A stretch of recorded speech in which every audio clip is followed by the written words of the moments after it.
70 overseas Filipino workers mula sa Middle East at kanilang mga kaanak ang nakauwi na sa bansa sa gitna ng gulo roon. Balitang hatid ni Bea Pinlac.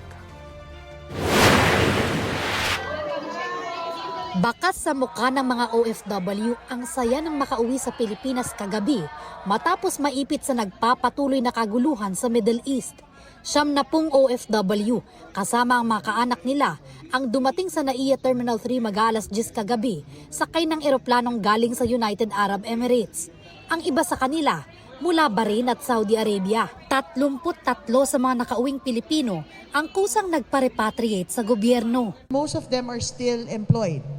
So, siguro umaasa po sila na pag humupa na yung gulo ay makabalik po sila sa kanilang mga employer. Some are really relieved. May nag-approach, siguro ma-share ko yung nag-approach sa akin na umiiyak. They're really, kasama niya rin yung pamilya niya na nakauwi. And yung iba naman, mas kalmado. But marami ding nag-approach sa amin asking for reintegration assistance. The youngest that I saw was a month-old baby. So there are about 3 or 4 kids na nakita ko. And we met a couple, senior citizens, who are parents of an OFW.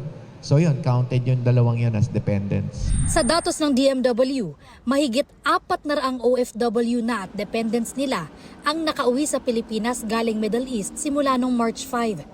Ang isa raw sa mga hamon sa repatriation. Siyempre, yung pagsara ng airspace at yung airports. Yun ang kailangan nating i-hurdle. We have identified in each of these 8 countries that are involved, certain points of exit where OFWs could be repatriated to safer ground and eventually flown back to the Philippines. Hindi rin daw basta-bastang makakapagpadala ng barko ng Philippine Navy para tumulong sa pag-repatriate sa mga Pinoy.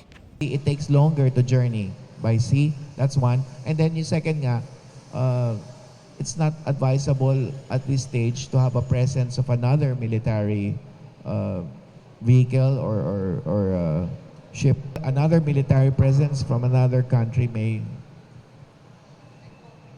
might complicate the situation. Tuloy-tuloy raw ang paghahatid ng tulong ng gobyerno sa mga Pilipinong nakauwi na ng bansa. Ilan sa paunang tulong sa kanila ang financial assistance at pagsasailalim sa reintegration program.